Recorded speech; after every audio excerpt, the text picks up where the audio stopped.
Okay, and we are live. ¿Qué tal, amigo? Stuart here from Spain Speaks with another live stream Tuesday evening, 7:35 p.m.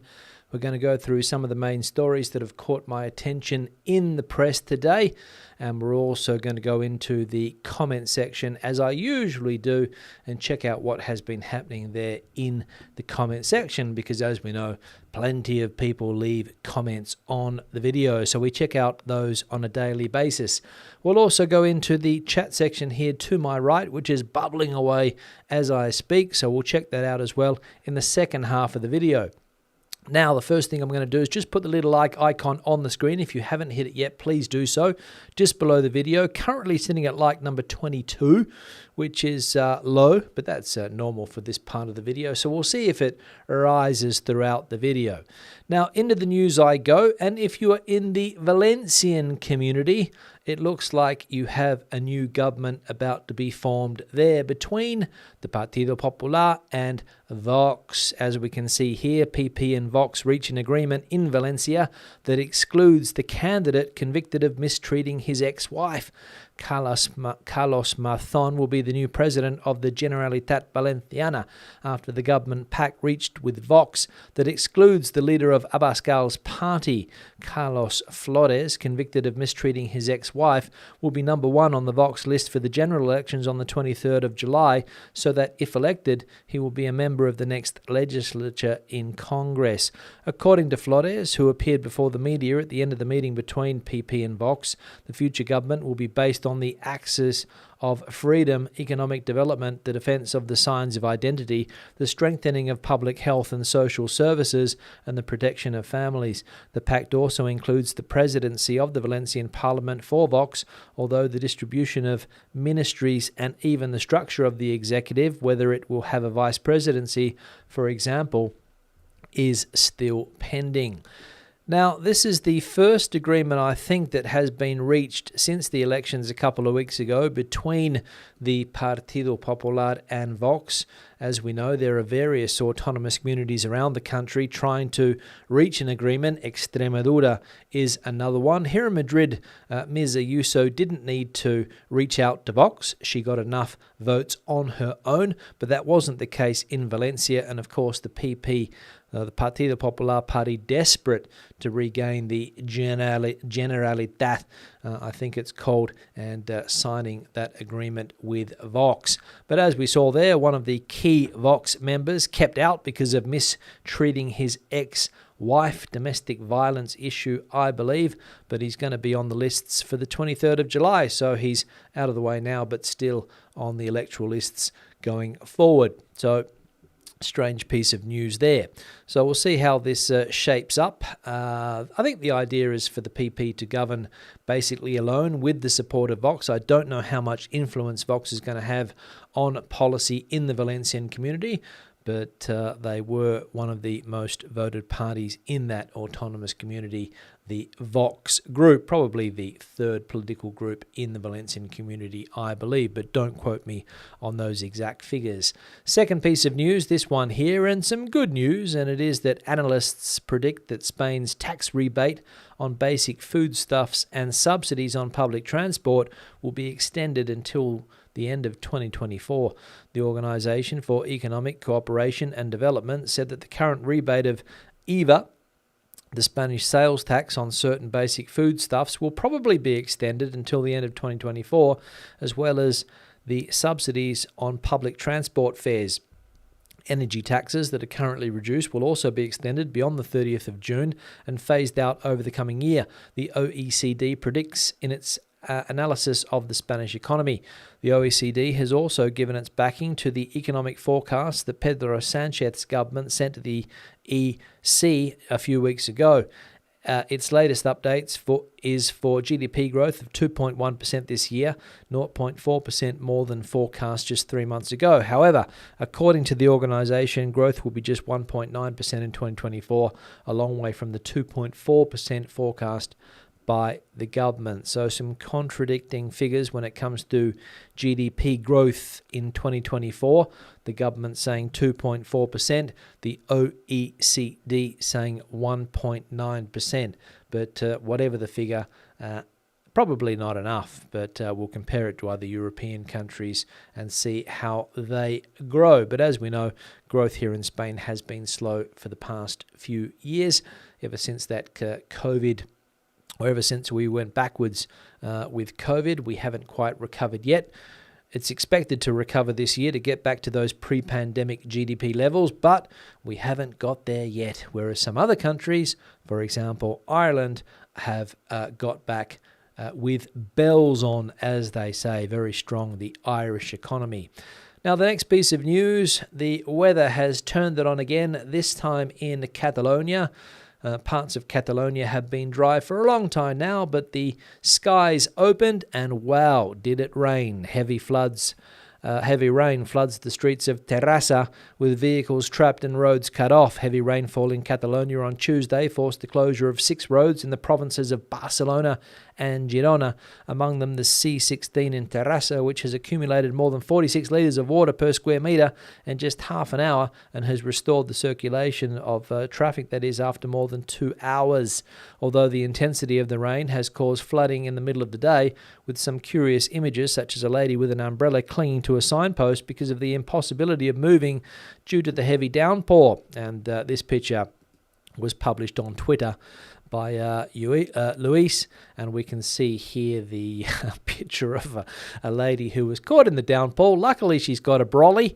She's keeping herself dry, but it looks as though she's got wet feet trying to cross the roads there in Terrassa. So some heavy rain in that part of Catalonia, which I'm sure is appreciated. But then again, nobody likes flooding and the inconvenience that it causes.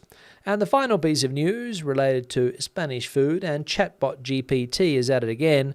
This is what is the most typical food in each province in Spain according to ChatGPT. Spain is a country that offers a wide range of possibilities for leisure and entertainment, but also in terms of gastronomy. It is therefore not surprising that people from all over the world come to our country for tourism. Moreover, it is a country that has many attractions for Spaniards themselves, who can travel around the different autonomous communities to soak up its wide and rich cultural variety. Artificial intelligence, with the help of the well-known chatbot ChatGPT, makes it easier for us to find out what the typical food is in each of the provinces in Spain, so that anyone can consult it. And here are some of the areas and the typical foods, for example, according to ChatGPT, that is. So Galicia, we find the typical food in Coruña is octopus a la gallega, pulpo a la gallega. In Lugo, lacón con grelos, which is a pork dish. In Pontevedra, clams a la marinara, almejas a la marinara, that would be in Spanish.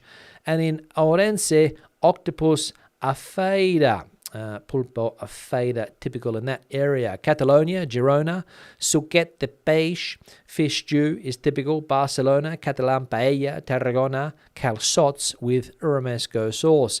Madrid, cocido madrileño, the typical dish. A must try if you visit the Spanish capital. I wouldn't recommend it in summer. Balearic Islands, the typical dish is the well-known sobrasada, which is a type of spread, or at least it is here in Madrid, the sobrasada that we get. And in the Canary Islands, we have papas con mojo, the typical food in Santa Cruz de Tenerife, and papas arrugadas con mojo in the case of Las Palmas. And there were other dishes mentioned, but I haven't got room to fit them all in, so I chose some of the 4 important ones there: Galicia, Catalonia, Madrid, Balearics, and the Canaries, and the typical food. Now, into the comment section I go to check out what is happening there. I'll just put the like icon on the screen, up to 55 currently. You might be like number 60 if you hit that like button now, so consider it, please. Now, the first comment, if I can find it, this one here from Purple, to refer to Pablo Iglesias and others as toxic when there is a real prospect of Vox sharing power with the Popular Party, a party whose regressive, ultra-nationalist, neo-Francoist policies are being praised by the likes of Orbán in Hungary, Le Pen of France, and Wilders of the Netherlands, is laughable. Now, I think I might have referred to Pablo Iglesias as a little bit toxic yesterday. He certainly has created a lot of problems on the left side of politics here in Spain, considering that Podemos was a very important political party 6 or 7 years ago, and now it is worth almost nothing. And basically anyone associated with Pablo Iglesias is being avoided like the plague here in Spain on the left side of politics. And my problem with Pablo Iglesias is not so much his political point of view, but it's the aggressiveness with which he puts his ideas forward. And if it were up to him, there would be a revolution in this country, I am sure, because that is the type of politician that he is. And a lot of the problems that the left has at the moment is that people that have fallen out with Mr. Iglesias and his strong hand tactics in the Podemos group that went on to form other political groups, and now they are getting their revenge on that person and anyone, as I said, that is close to him. And as far as the other aspect that Purple points out here, if I can find it, Vox, a real prospect? Absolutely. And as we saw today, it has happened in the Valencian community, and I'm sure that it will happen in other parts of the country as well. But people voted for that party, so there's nothing we can do about it. William Walsh is the next comment here. Hi, Stuart. I just bought a house in Torrevieja. How is it that the real estate agents are charging me 15,000 euros commission? That is 10% of the cost of the house. I'm buying, and the tax is another 10%. In Great Britain and Ireland, the tax is paid by the seller, not the buyer. My understanding was the Spanish government takes 10% of the cost of the property and 3% is split between the notary office and the solicitor's office. Could you advise me on this, please? William from Cork, now living on the Costa Blanca. William, unfortunately, I don't have much information on this topic, but I'm sure that there are people watching that will be able to help you out with that, whether those commissions there sound right or not. And if they aren't right, I'm sure that you will need to try to speak to somebody to sort the issue out. But if that's what's happened to you, I imagine that these lawyers and solicitors and notaries and the like down there in Torrevieja are not taking the mickey. So I imagine that that's what you have to pay. But again, we'll open it up to the community. We'll open it up to people that watch this video in the future, and we'll see if we can get a decent response there for William, who has just purchased property in Torrevieja. We will see. Now, another comment here from Juvenal's dad. A friend of mine from here in Andalusia went to work in Barcelona some years ago. He told me that learning Catalan required some effort, but as a native Castellano speaker, it wasn't that difficult. I don't think it would have occurred to him that he should not do so. I would not say that Huelva strawberries are tasteless, but some English ones, such as one might find on Pick Your Own Farms in Cheddar, are definitely better. And Cheddar are also famous for the cheese and also strawberries, according to Juvenal's dad. Now, the topic of languages in Catalonia popped up the other day. I think it was, can't remember exactly which day. All of the problems with the Huelva province and the proximity to Doñana, the wetlands down there, the strawberry industry here under the spotlight. And that was something that popped up. Somebody said that they don't enjoy Spanish strawberries. They prefer the English variety. And when it comes to Catalan, I've got a little bit put off there. When it comes to Catalan and people going to live in that area, one of the big issues is that we suppose that you will have to learn the local language. And it's not that hard if you speak Castellano Spanish, apparently, according to that person that went there from Malaga. But a lot of people don't think that it's necessary, and they prefer to speak their local language, and they expect to be replied to in Spanish, I imagine, when they are in cities like Barcelona. Might not be the same in other parts of Catalonia, where it's a little bit more regional, not such a big city. It might be different there. But I think the best thing to do if you were planning to live in Catalonia would be to learn the local lingo, even if you never use that language again outside of Catalonia, which is most likely the case. Another comment here from John. Hi, Stuart. To suggest that there is one Liverpool accent is an oversimplification. Depends where you live in the country. There are subtle differences across the city. I have no idea what that guy was talking about when he said he had an issue with the Liverpool dialect accent. Now, I don't think he was talking about my accent. Obviously, it's not a Liverpool accent, but he did say that it was the most difficult for him to understand out of all of the accents in the United Kingdom. And I must admit that when you get a couple of locals having a conversation, whether they're from Liverpool or whether they're from Manchester or any other part of the UK where they don't necessarily speak the King's English, I'll say, the received pronunciation, I think it's called, you can have some problems with the pronunciation, the way that words are pronounced, especially if you get up into Yorkshire and they have different vowel sounds for things. I say cup, you say coop. So, that's some of the differences, but it's just the question of getting your ear around it and in tune with the local language, I believe, or the local accents. Another one here from Philip. Evening, Stuart. When does the Spanish school year end, or is your son taking a specific summer course? Philip, school here in Madrid is still going. I think it finishes around the 22nd or 23rd of this month, and then they're off until the second week or the second half of September. Don't quote me on that, but it's around maybe the 8th or 9th of September when they go back. So around the 23rd or 22nd or 23rd of June. And that is when my son finishes. It might be different in other autonomous communities because different autonomous communities have different education systems. So in Cantabria, for example, it might be different. In Galicia, it might be different. In Andalusia, it might be different. But here in the Madrid community, 22nd or 23rd, I think.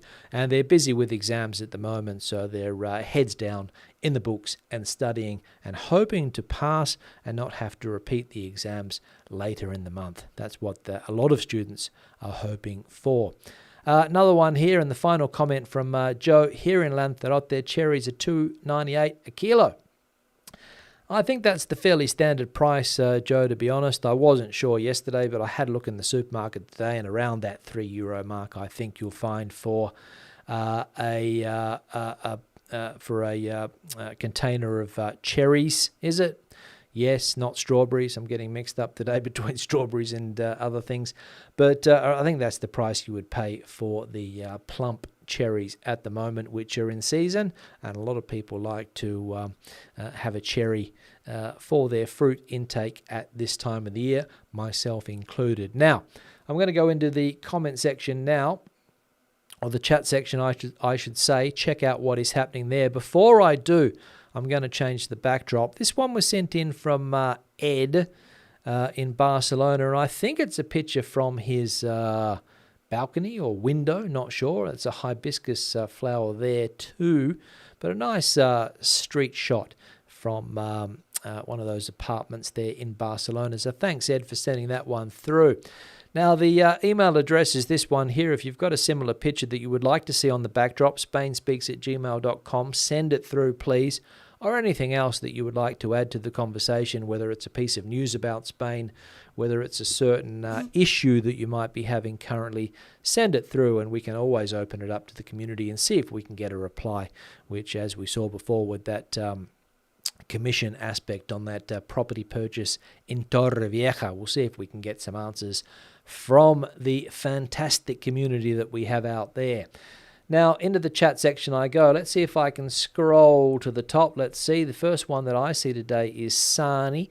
And Sani's saying that Basingstoke is still hot. Must be heat wave conditions in that part of England. It's been hot for the last week or so. And things must be getting very dry. Things must be getting dry, Sani, with that hot weather. But enjoy it, because I'm sure that it won't be around for long. Alan's got an update on the truck or the bridge issue that we mentioned yesterday. Update on bridge collapse. Driver of fuel truck found in truck cab after clearing wreckage and didn't survive, apparently. So somebody losing their life there, which is not good to see. Andrew's in the chat asking a question for Jonathan from Uruguay. Enjoying Gandia, asks Andrew. I'm sure we'll get a reply from John if he's in the chat section. I haven't seen him yet. Lorna, very sad about the lorry driver. Yes, it is, Lorna. How was your day in Madrid today? Did you find the nice menu and the Cava Baja? I was actually in Madrid today, walking down the Cava Baja street, La Latina. So I might have seen you walking around. Let's have a look. Going to see the show live today rather than catch up. Enjoying Madrid. There we go. I've got an answer already. Having some quiet time before heading out to the bars later. Yes, that's right. The Madrid nightlife. One of the pros of this city, the nightlife. Absolutely. Andrew's coming in from a hot and sunny southeast London, hoping that I'm well. I am. Hope you are too, Andrew. Barbara coming in from Valencia, where it has been sunny with blue skies until about 4:30 when it became more cloudy with a bit of rain. Similar to Madrid today also. It clouded over in the afternoon. And wow, what a thunderstorm last night. I haven't heard thunder that loud for a long time. Margaret coming in as well. Haven't been here for a while. Seem to miss the slots, but got you today. Always listen to the recorded programs. Weather is improved in Sevilla, Marchena. 29 degrees, Margaret and Raymond. Good to see you guys today. Hope you are well. Jonathan, here we go. Just got one early one and just ended here in Gandia. Rain. Now we are charmed with a rainbow over the harbour. There we go. Thank you, Jonathan, for that. Erica from Terrassa talking about that downpour. Another orange warning for tonight. We might be lucky again. A normal storm at 2 p.m, a disaster at 3 p.m, and what about tonight? And Erica, I think, is also there with the rain aspect. Finally, the orange warning, and that's when that rain came down heavy. They had to close roads and streets because it doesn't rain, it pours at the moment in this country. Jonathan saying the temperature dropped 10 degrees in the last 2 hours. Yeah, it's also an issue, Jonathan, isn't it? That the temperature drops very quickly when it clouds over. Philip coming in from Malaga, soleado y caluroso. As soon as the broadcast finishes, off for a cool Victoria cerveza, or possibly two, down at the port, and maybe even some sardinas. There we go, the espetos sardinas. Gigi coming in from Medina del Campo, slowly moving north. Medina del Campo. Lovely day with no rain, nice breeze. Wine time in the Plaza Mayor. I think Gigi was in Segovia yesterday, so I think Medina del Campo, if I'm not mistaken, is in Valladolid. Don't quote me on that, but I think it's in the Valladolid province. Thank you very much, Gigi, for your input today, and hope you are enjoying the Camino. Robert coming in from Vancouver. Thanks for the informative videos, says Robert. Thank you very much for tuning in, Robert. Without you guys, there's no videos, basically. Janet coming in from Oxford. Hello, Janet, another regular viewer here. Michael coming in from Berlin, also a regular is Michael. Phil coming in from a windy Almeria. Hello, Phil, good to see you. Got a super chat from NVN, €2 there for a coffee. Thank you very much for that, NVN. Greatly appreciated the super chat. And I'll just use the opportunity now to thank people for their support, whether it is a super chat, super thanks, buying me a coffee, or Patreon for the longer term support. Thank you very much for that. And the €2 super chat coming in from NVN. I need to tighten the bolt or spring on the microphone. It's been dropping down for weeks. Yeah, it's a bit of a problem at the moment. The old microphone arm, I think it is. I might have to tighten it up, Rory, so I'll get onto that when I have a couple of minutes free. What else we got going on? Philip coming in here from Malaga, I suppose that is, heading to Frigiliana, which is in Malaga, for tomorrow. Thanks for the tips. Looking forward to our trip. If you're going to have lunch, I would recommend that you book a restaurant in advance if you are going to Frigiliana, or head down to Nerja, where there's more offer. You might not need to book in Nerja, but I reckon in Frigiliana you probably would. But a very nice place, Frigiliana. Odd guy doing stuff coming in from Sierra up there in Asturias, aka a Grant, depending on how you pronounce that word. I say Grant. I hear a lot of people saying Grant. I think in the States they say Grant, but I'm a Grant guy. Patricia coming in from Cork, Ireland. Alan coming in. Oh, we saw Alan before giving us an update. Heading to the Puerto, I think. Ed, whose photos on the backdrop, coming in from a rainy Barcelona, but still hot and sticky, I imagine. They rebate 2% and increase 7%. 14 years, it was never worse. Not sure what that's referring to, but we'll get to the bottom of that. Dave's in the chat as well, Madrid correspondent. Fantastic weather today. Took my out-of-town visitors to the Mercado Maravillas in Cuatro Caminos. Not Cuatro Casinos. If it was Cuatro Casinos, you'd probably lose a bit of money. But Cuatro Caminos, they loved it. Bought several wonderful Spanish cheese and olives. Yeah, one of the better markets in Madrid, and a locals only market, or at least it used to be the Maravillas there on Bravo Murillo, which was very close to where I lived when I first came to Madrid. I lived in a place called Estrecho, which is just up the road from Cuatro Caminos. Zaba, just discovered me now. Great channel. Thank you very much, Zaba. Sorry, Dave's corrected himself. Cuatro Caminos, not the Cuatro Casinos. As I said, probably would have lost a bit of money there if it was all 4 casinos. Klaus also in the chat. Klaus, first time here. Lurker most of the time. Yeah, somebody also come out as a lurker yesterday. Good to see the lurkers coming out and adding to the chat.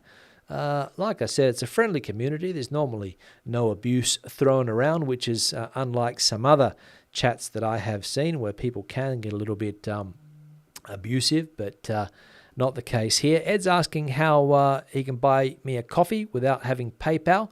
Without just to go to buy me a coffee. buymeacoffee.com/Spain Speaks, and I think that would be the place, Ed, and you can just buy a coffee there. No dramas. Let us know how you get on. I'll see how you get on, so you don't need to let me know. Alex coming in from Mijas, also down there in Malaga. Ross coming in from Valencia, former New Yorker Ross, now Valenciano. The new government up and running there soon, I imagine. What else? Lorna, replying to Dave, have you taken visitors to the Sorolla exhibition at the Museo Real? We were there today. Well worth the entrance fee. I'll not spoil the format for you. Another place for Dave to take the out-of-town guests, people that have come from the States, no doubt, to visit Dave. I imagine they're from the States. Pamela coming in from San Juan de los Terreros, another regular viewer. Mary, late to the party, but likes the most popular food category just now. But being a vegan in Spain isn't much fun. I saw pig's brains the other day. Yeah, Marie, we've had the conversation on numerous occasions about food, and it is, I imagine it is difficult to be a vegetarian here in Spain because it's a very meat-orientated diet. You only have to go to a supermarket to realize that, and the lack of vegetarian restaurants. In Madrid, you can find vegetarian restaurants. In Barcelona, you'll find vegetarian restaurants. Valencia, Malaga, Seville, big cities, you'll find vegetarian restaurants, but go to a pueblo and there won't be any vegetarian options on the menu.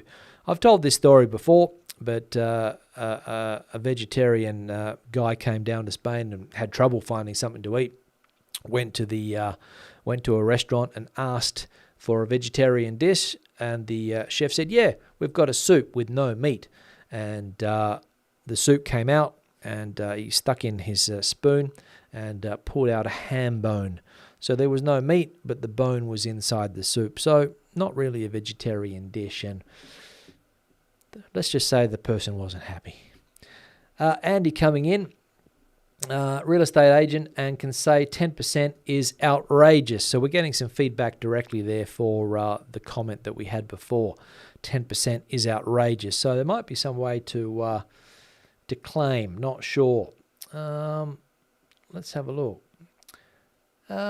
Philip also. Let's have a look here.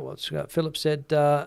Ashoka Modi, former head of the IMF bailout mission to Ireland, recently said on Irish radio that our GNP is overstated because of US multinationals' profit in Ireland. Better to look at unemployment rate. What is the unemployment rate, Philip? Let us know. I heard the other day that it's quite low in Ireland. It's 13% here in Spain. Let us know what it is in Ireland, Philip, please. The property does, the buying does not, the buyer, I imagine that is, Jay, thanks for that. The buyer does not pay the estate agent 10% of the property value as fees. Beware the man from Cork, you're being fleeced. So we're getting some feedback there, some quick feedback for the person that we saw before. I'll see if I can find the name here. William was the person from Cork that put the query through.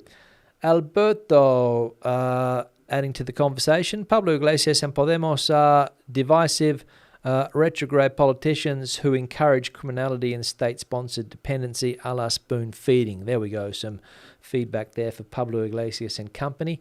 Kieran coming in 2.5 weeks back in Mojaca. First time in 6 years. Can't wait. Hope all goes well with the trip there, Kieran. What else? Chris coming in from Lancashire, and I agree it can be very difficult for foreigners to understand the Lancs accent. I imagine there, what is that? Bolton, is it? Is that in Lancashire? I'm not sure. Let us know. Rings a bell. What else we got going on here quickly? Try to understand two Glasgow men in a pub. Not many Brits understand that. Or imagine what it's like for the rest of us, Erica. Absolutely. Exploring with Jen's here. We saw Jen's photo yesterday. Currently, after a sunny start to the day, we have some rain and showers. But again, not much water really. Unfortunately, it should have been in Terrassa. Plenty of rain there today. Ed saying, thanks for using the backdrop from the balcony. Absolutely. Try to leave room. Thanks, Ed, for that. Nice view. Nice. Must be a nice apartment there in Barcelona. I hope it is. Stephen also coming in from Barcelona. Nice backdrop from Ed. Enjoying the photo. The weather here seems to be moving into almost tropical. Humidity, rainy, dark clouds, and then hot sun in between. Yep. What else? Ruby. Used to live in the Calle Cavabaja in her late 20s. Love sitting on the balcony looking down at all the tourists walking around. Amazing local guitar flamenco bar place there. Yeah, like I said, I walked along the Cavabaja today, and every shop is, well, every premises is a bar or a restaurant in that street. It seems to be. Not too many other businesses happening there, and lots of tourists walking up and down the street, people coming from all over the world to go to the Cava Baja, and some of the more famous restaurants there, for example. I think it's the, what's it called? The Casa Lucio, I think. And then if you walk up to La Latina, you have the famous Viajero on the corner, which is also a popular establishment here in Madrid. Let's have a look. Angela and John coming in from a warm and muggy Menorca, or very muggy. We had a brief shower in the afternoon, but hasn't cooled the air very much. Keep up the great work. Good work, Stu, Angela and John. Thanks, guys, for the words of support. Manuel also saying that it's raining in Valencia. Looks like the rains are not stopping, which is a good thing. Absolutely. If you live here, if you're here for a week on holidays, you might not share that point of view. But the country needs the rain. The country needs the rain.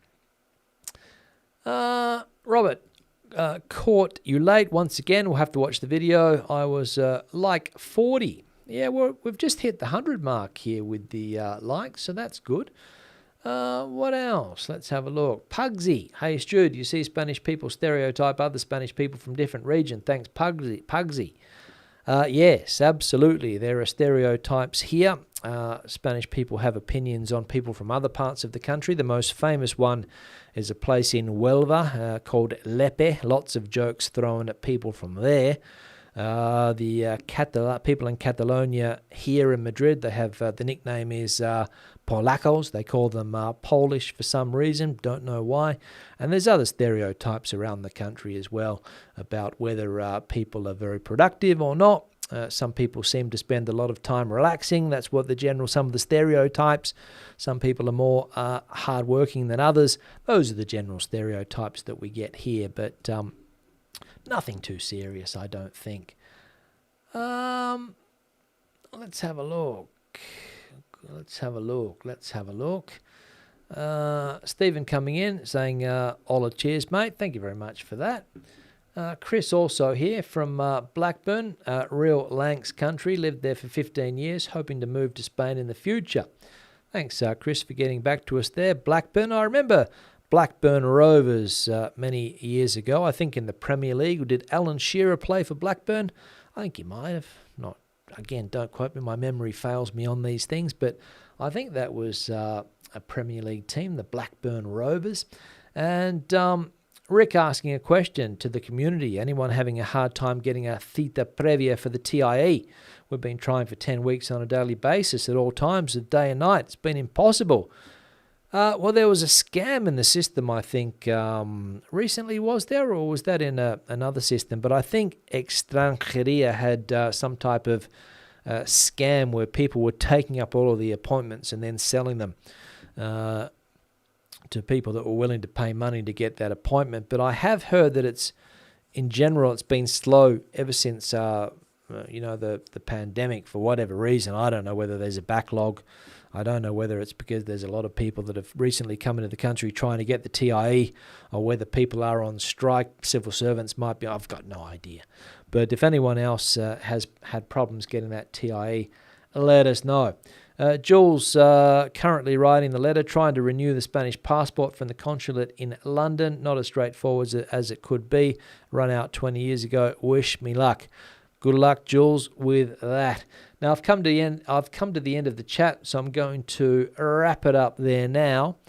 Thank you very much for participating today in the chat. Thanks for watching. Thanks for the input. It has been great. And thanks for answering some of those questions that were posed by viewers of the channel.